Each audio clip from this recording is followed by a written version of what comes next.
Hello बच्चों, आज हम लोग अपना नया टॉपिक शुरू करेंगे, एल्काइन। आज हम लोग अपना नया टॉपिक स्टार्ट करेंगे, एल्काइन। ठीक है। तो जो भी हम लोग अलग अलग टॉपिक पढ़ते हैं उसमें सब में फिक्स पैटर्न है। पहले हम लोग क्या पढ़ते हैं, प्रिपरेशन पढ़ते हैं। ठीक है। फिर उसके बाद हम लोग उसका फिजिकल प्रॉपर्टी पढ़ते हैं। फिर हम लोग उसका केमिकल प्रॉपर्टी पढ़ते हैं। तो चलिए शुरू करते हैं हमारा एल्काइन का प्रिपरेशन मेथड्स। ठीक है। तो सबसे पहला हमारा प्रिपरेशन मेथड है preparation from dihalides. Preparation from dihalides. ठीक है। तो डाईहेलाइड्स में देखिए कैसे होता है कि डाईहेलाइड्स में बेसिकली दो तरह के आपको डाईहेलाइड लेने हैं। पहला हम लोग लेते हैं विसिनल डाईहेलाइड। ठीक है। विसिनल डाईहेलाइड क्या होता है, जहाँ पर एडजेसेंट पोजीशन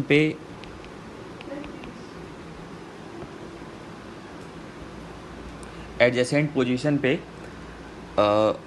यहाँ पर हेलोजन्स प्रेजेंट होते हैं, दो हेलोजन्स। इनका रिएक्शन हम लोग कराते हैं 2 मॉलिक्यूल्स ऑफ NaNH2 से। किसी रिएक्शन कराते हैं 2 मॉलिक्यूल्स ऑफ NaNH2 से। ठीक है। इन लिक्विड NH3 हम लोग का मीडियम होता है। तो कैसे होता है, हम लोगों ने एक रिएक्शन पढ़ रखी है, डिहाइड्रोहेलोजिनेशन रिएक्शन, E2 रिएक्शन हम लोग पढ़े थे। ठीक है। तो वैसे वही यहाँ पर होगा। ठीक है। बस एलिमिनेशन हमको 2 बार करानी। एलिमिनेशन कितनी बार करानी है, 2 बार कराना है। ठीक है। एलिमिनेशन हमको 2 बार कराना है, ऐसे। ठीक है। इसमें हम लोग रिएक्शन कराते हैं, मान लीजिए NH2 माइनस हमारा बेस है यहाँ पे। तो NH2 माइनस जो है वो कहाँ पे अटैक करेगा, जैसे मान लीजिए कि दोनों हेलोजन के लिए अगर आप इस वाले हेलोजन को देखेंगे तो ये अल्फ़ा है, ये बीटा है।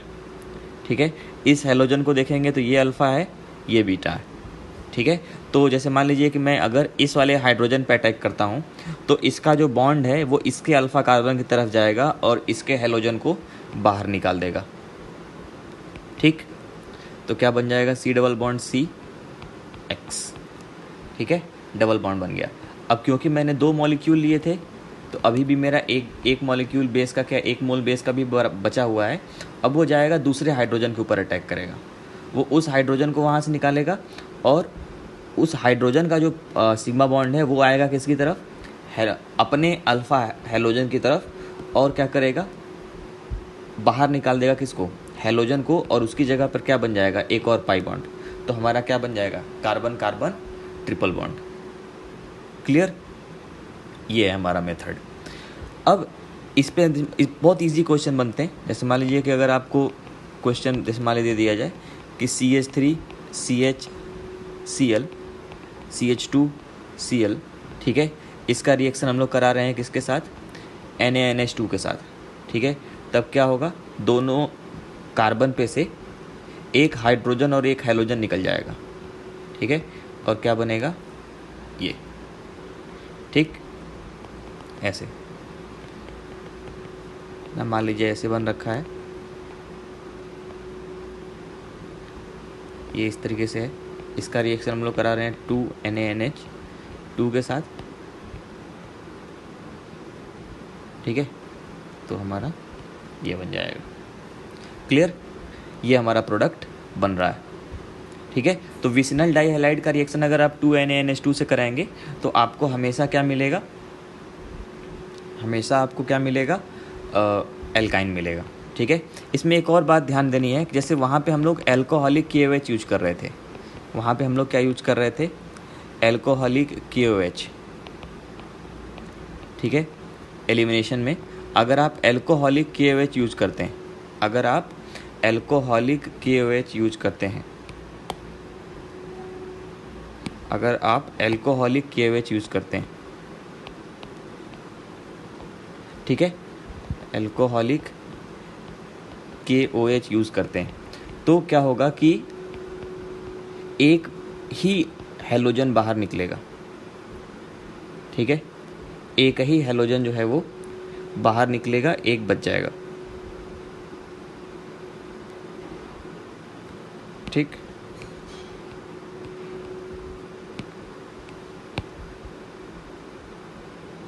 एक मिनट, यहाँ से हाइड्रोजन निकल जाएगा, यहाँ से ब्रोमीन निकल जाएगा, एक मिनट, ठीक है, ठीक। तो ये बन जाएगा, यहाँ से मैंने ये ब्रोमीन बचा लिया, ठीक है, और दूसरे में मैंने हाइड्रोजन बचा लिया, ऐसे, ठीक है। तो सिर्फ एक ही बार डी हेलोजिनेशन होगा। अगर आपको एल्काइन बनाना है तो आपको NaNH2 लेना ही होगा, ठीक, ऐसे, क्लियर। तो इस रिएक्शन का हम लोग इस्तेमाल जो है वो हम लोग एल्कीन से एल्काइन बनाने में भी यूज़ कर सकते हैं। अगर आपको क्वेश्चन में दे दिया जाए कि अगर आपके पास ये एक एल्कीन है, ठीक है, इसको आपको उसी पोजीशन पे ट्रिपल बॉन्ड में कन्वर्ट करना है, एल्काइन में कन्वर्ट करना है, ठीक है। तो एल्कीन से अगर आपको एल्काइन में कन्वर्ट करना है तो बहुत सिंपल तरीका है। हम लोगों ने एल्कीन के रिएक्शन में हम लोगों ने हैलोजन से रिएक्शन कराना पड़ा था नॉन पोलर मीडियम में। कहाँ पे? नॉन पोलर मीडियम में। तो हम लोग क्या करेंगे, जब उसका हैलोजन से रिएक्शन कराएंगे,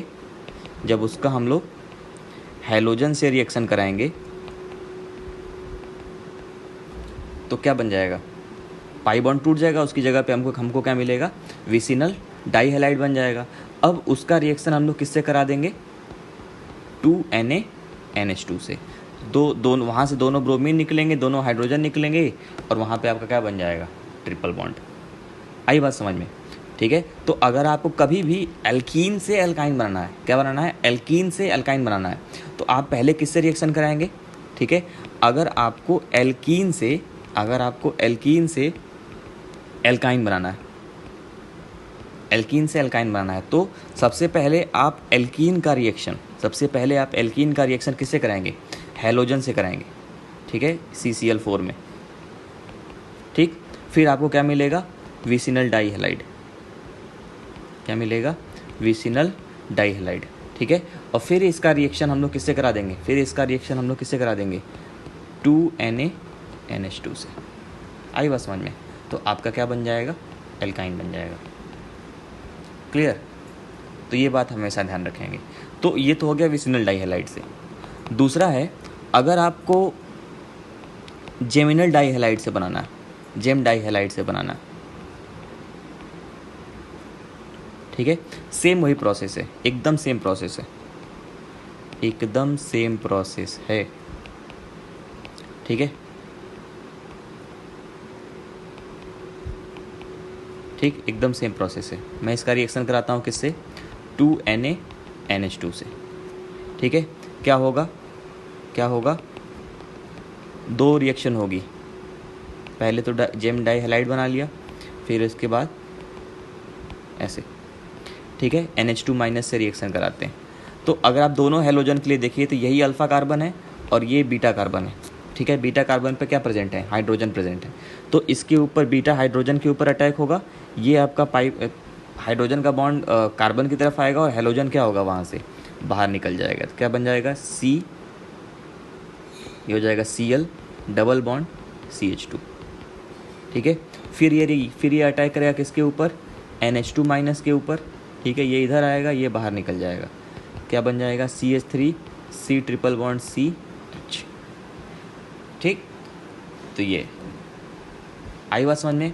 तो अगर मान लीजिए आपको ऐसे क्वेश्चन दे दिया जाए, इस तरीके से क्वेश्चन दे दिया जाए, ठीक है, CH2,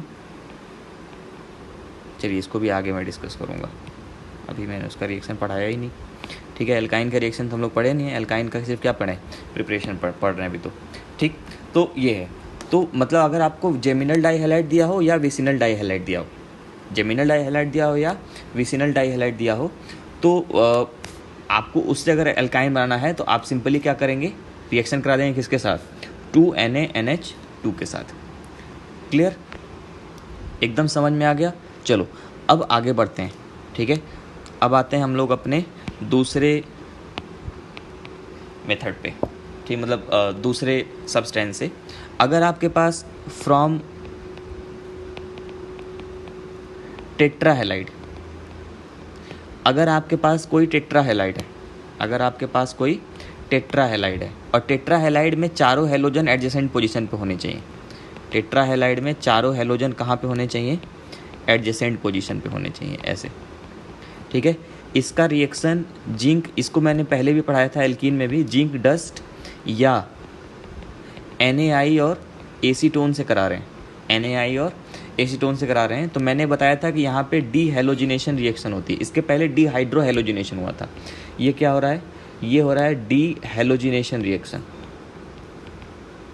ठीक है। चारों हेलोजन निकल जाएंगे और उन चारों हेलोजन के निकलने से उनकी जगह पे क्या बन जाएगा, 2 पाई बॉन्ड, ठीक है। चारों हेलोजन निकलेंगे और उनकी जगह पे क्या बन जाएगा, 2 पाई बॉन्ड बन जाएंगे। आई बात समझ में। जैसे मान लो कि अगर ऐसे दे रखा है CH3 ना, ये Br है, ठीक है, ये आपके सामने कंपाउंड दे रखा है ऐसे, ठीक है, और इसका रिएक्शन आप करा रहे हैं किसके साथ, जिंक डस्ट के साथ, ठीक है। तो ये फाइनली चारों ब्रोमीन निकल जाएंगे और उसकी जगह पे क्या बन जाएगा, ये, ठीक है, 2 पाई बॉन्ड बन जाएंगे। तो इस तरीके से भी हमारा एल्काइन बन सकता है, ठीक है। या एक तीसरा प्रोसेस है हमारे पास एक तीसरा प्रोसेस है बाय हीटिंग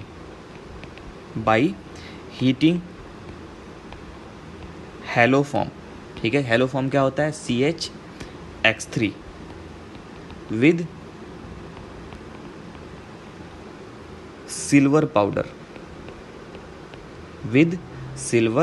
पाउडर, ठीक है। अगर आपके पास कोई हेलो फॉर्म है ना, जैसे मान लीजिए कि अगर आपके पास ये आयोडो फॉर्म है, ठीक है, तो आयोडो फॉर्म को अगर आप सिल्वर के साथ हीट करेंगे, आयोडो फॉर्म को अगर आप सिल्वर के साथ हीट करेंगे, ठीक है, अगर आप सिल्वर के साथ हीट करेंगे तो क्या होगा कि ये जो तीन आयोडीन इसके और 3 आयोडीन दूसरे के, ये निकल जाएंगे और चले जाएंगे किसके साथ, सिल्वर के साथ, और उसकी जगह पे क्या बन जाएगा, ट्रिपल बॉन्ड, ये क्या बन जाएगा, 6AgI,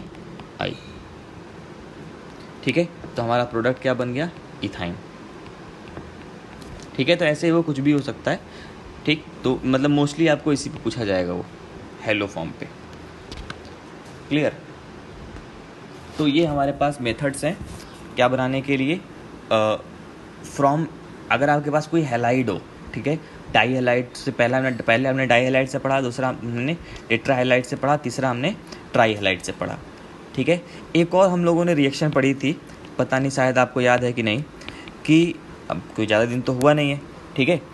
एक हम लोगों ने रिएक्शन पढ़ा था कोल्बे इलेक्ट्रोलिसिस, एक हम लोगों ने रिएक्शन पढ़ा था कोल्बे इलेक्ट्रोलिसिस, ठीक है। तो कोल्बेज इलेक्ट्रोलिसिस से भी हम लोग ये प्रोडक्ट, ये जो हम लोग का एल्काइन है वो हम लोग बना सकते हैं, एल्काइन जो है वो हम लोग क्या कर सकते हैं, बना सकते हैं। कंडीशन बस ये है कि कोल्बेज इलेक्ट्रोलिसिस अगर आप भूल गए हो तो ज़रूर उसको जाकर रिवाइज कर लीजिएगा, ठीक है। अब बस इसमें कंडीशन ये है कि आपके पास जो कार्बोक्सिलिक एसिड का सॉल्ट है वो डाई कार्बोक्सिलिक एसिड का सॉल्ट होना चाहिए, दोनों एडजेसेंट पोजीशन पे होने चाहिए, और जिन पे डाई कार्बोक्सिलिक, जो जिसमें कार्बोक्सिलेट ग्रुप लगा हुआ है उनके बीच में 1 पाई बॉन्ड पहले से मौजूद होना चाहिए, ठीक है। तो उसका अगर आप इलेक्ट्रोलिसिस करेंगे, तो ये दोनों कार्बोक्सिलिक ग्रुप क्या होंगे, बाहर निकल जाएंगे और उनकी जगह पे क्या बन जाएगा, ट्रिपल बॉन्ड, इस तरीके से, ठीक है। और दोनों कार्बोक्सिलिक ग्रुप किसके साथ चले जाएंगे, K2CO3 बना लेंगे, प्लस H2 बन जाता है, प्लस KOH बन जाएगा, ठीक, इस तरीके से। या फिर इसको आप K2CO3 नहीं बनता है, CO2 बनता है, ठीक है। वो किस फॉर्म में निकल जाएंगे, CO2, और मतलब ये दोनों रिएक्शन जो थी वो कहाँ पे होती थी, एनोड पे, और ये जो दूसरी वाली रिएक्शन है ये कहाँ पे होती है, कैथोड पे होती है, ठीक है। तो इसके बारे में मैंने आपको डिटेल में बता रखा है, आप जाएं वहाँ पे ज़रूर देखें, क्लियर। तो इसी में मतलब थोड़ा सा एक वेरिएशन कर लेते हैं, ठीक है। मान लीजिए कि अभी तो यहाँ कार्बन के ऊपर हाइड्रोजन था, जरूरी थोड़ी है कार्बन के पास हमेशा क्या हो, हाइड्रोजन हो, तो यहाँ पे लगा है COO के, इसका हम लोग इलेक्ट्रोलिसिस करेंगे तो दोनों कार्बोक्सिलिक ग्रुप निकल जाएंगे और उनकी जगह पे क्या बन जाएगा, पाई बॉन्ड ऐसे, plus 2CO2 plus H2 plus QH ऐसे। Clear?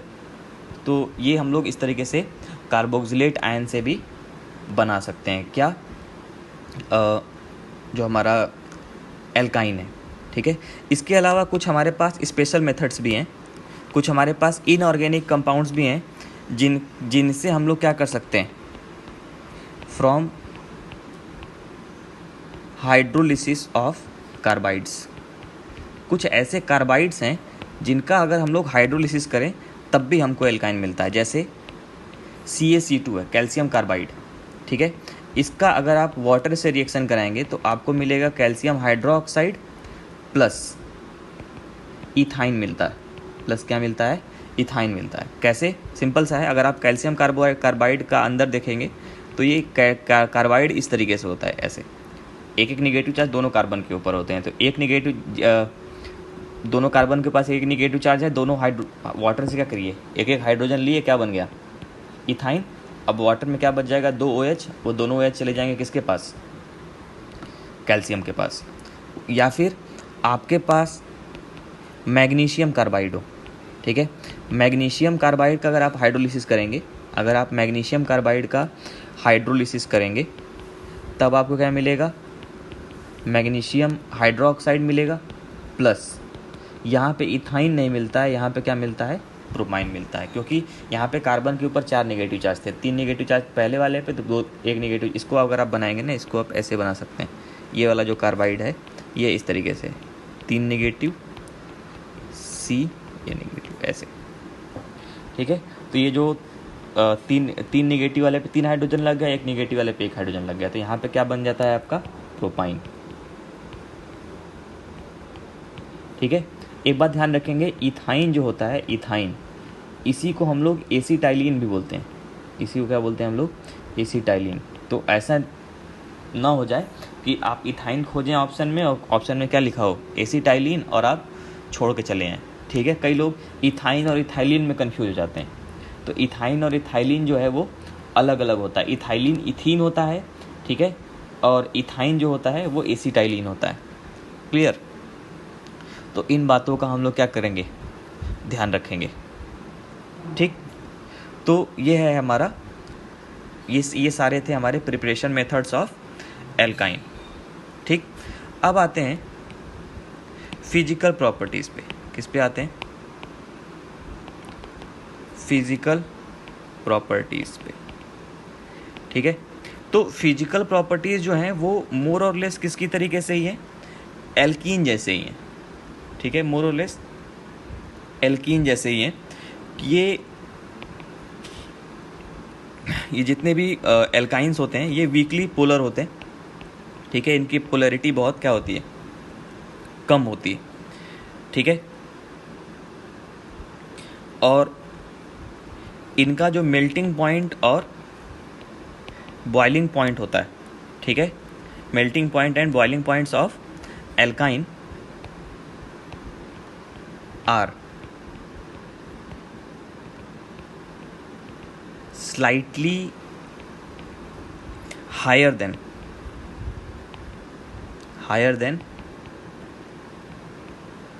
corresponding alkane and alkene. इसका मतलब क्या हुआ, जैसे मान लीजिए कि आपको इथाइन दे दिया गया, अगर आपको क्या दे दिया गया, इथाइन दे दिया गया, इथीन दे दिया गया और इथेन दे दिया गया। इनमें आपको क्या करना है कि मेल्टिंग पॉइंट और बॉइलिंग पॉइंट कंपेयर करना है। तो एल्काइन वाले का जो ट्रिपल बॉन्डेड है उसका जो मेल्टिंग पॉइंट और बॉइलिंग पॉइंट होगा वो हमेशा ज़्यादा होगा किससे, एल्कीन और एल्केन से। ठीक है, इसका सिंपल सा रीज़न है कि जो एल्काइंस होते हैं उनकी पोलैरिटी ज़्यादा होती है। ठीक है, प्लस वो लीनियर होते हैं, तो लीनियर होंगे तो उनमें क्या होगा, बेंड्स कम होंगे, उनकी पैकिंग अच्छी होती है। तो पैकिंग अच्छी होने से क्या हो रहा है, मेल्टिंग पॉइंट ज़्यादा हो रहा है, और पोलैरिटी ज़्यादा होने से क्या हो रहा है कि उनका बॉइलिंग पॉइंट क्या होता है, ज़्यादा होता है। ठीक, लेकिन अगर आपको एल्काइन और एल्काइन में ही कंपेयर करना है, अगर आपको एल्काइन और एल्काइन में ही कंपेयर करना है तो वही रूल है हमारा, ठीक है। Melting point and boiling point जो होता है वो डायरेक्टली प्रोपोर्शनल होगा किसके, मॉलिक्यूलर मास के, और मॉलिक्यूलर मास डायरेक्टली प्रोपोर्शनल होगा किसके, नंबर ऑफ कार्बन के। मॉलिक्यूलर मास जो है वो डायरेक्टली प्रोपोर्शनल होगा किसके, नंबर ऑफ कार्बन के। क्लियर। और लेकिन अगर आपके पास आइसोमर्स हैं, फॉर आइसोमर्स, ठीक है, तो उस केस में melting point and boiling point जो होगा वो इन्वर्सली प्रोपोर्शनल होगा किसके, वो इन्वर्सली प्रोपोर्शनल होगा किसके, ब्रांच के, ठीक है। इन सब का रीज़न मैंने आपको पहले बता चुका है कि ब्रांचिंग से क्या होता है कि डिस्टेंस बढ़ जाती है दो मॉलिक्यूल के बीच में। अब दो मॉलिक्यूल के बीच में अगर डिस्टेंस बढ़ेगा तो ऑब्वियस सी बात है कि जो उनके बीच का अट्रैक्टिव फोर्स है वो क्या होगा, कम हो जाएगा, ठीक है। आई बात समझ में। चलो, तो ये था हमारा प्रिपरेशन एंड फिजिकल प्रॉपर्टीज़, ठीक है। नेक्स्ट वीडियो में हम लोग जानेंगे एल्काइन के केमिकल प्रॉपर्टीज़ के बारे में, ठीक है। तो आई होप आपको क्लियर हुआ होगा। Thank you.